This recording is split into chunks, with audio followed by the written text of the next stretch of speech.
Donald Trump, what he does in 2016 is he goes into the Republican Party and he says the primary axis of political conflict should not be, do you want to cut Medicaid or Medicare? It should not be, do you want to raise or lower taxes? It should be, how do you feel about this country getting browner, about immigrants coming into this country? How do you feel about that? And a lot of people in the Republican base say, you're right, that is the thing that I feel most centrally. It's much easier for us to feel those kinds of stakes than have a debate over whether or not we should do healthcare in this way or that. At heart, if we're trying to understand why we are so polarized, what you say is it's because we like to think in terms of groups, we like to sort ourselves into groups, and we like to discriminate against other groups. This story, I think, is remarkable. So this guy's name is Henry Tajfel. He creates this set of studies. He grabs a bunch of boys from the same school, 64, and has them come in and says, we need to have you do just a quick experiment. Look at this screen. How many dots do you think are on it? So they say how many dots, and then researchers score their work.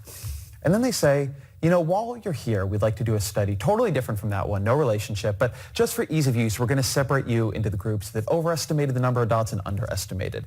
In truth, by the way, this is false. They're randomly sorted.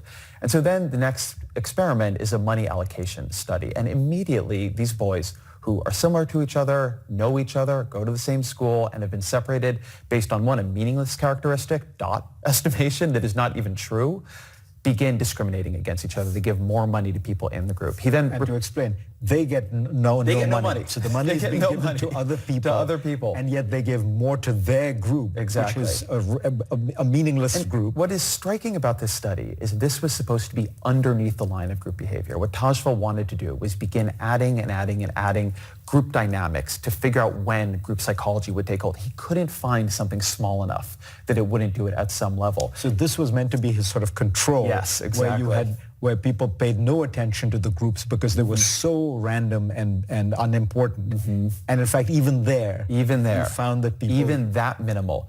This study is replicated a bunch of different times. It tells you that human beings, what? We sort naturally and are psychologically tuned to see group differences between ourselves and others. And when they take hold, and this is one of Tajfel's key insights that again has been replicated again and again, is that once group psychology takes hold, we naturally discriminate and feel hostility and competition towards members of other groups. And if you don't believe all the social science mumbo jumbo, just look at sports. I grew up outside of Los Angeles. We had the Rams and they left.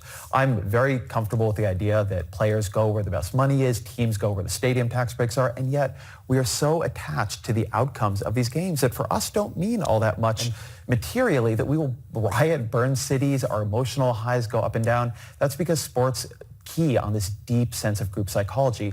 Now move this over to politics, where the groups are more firm, the stakes are much higher, even life or death, and you can begin to see how much this is playing with a very primal part of our psyches. So one of the things to understand about politics is it's activating certain identities, and much more to the point, collections of identities simultaneously. That is a very powerful effect on our behavior. Americans have been divided for a long time.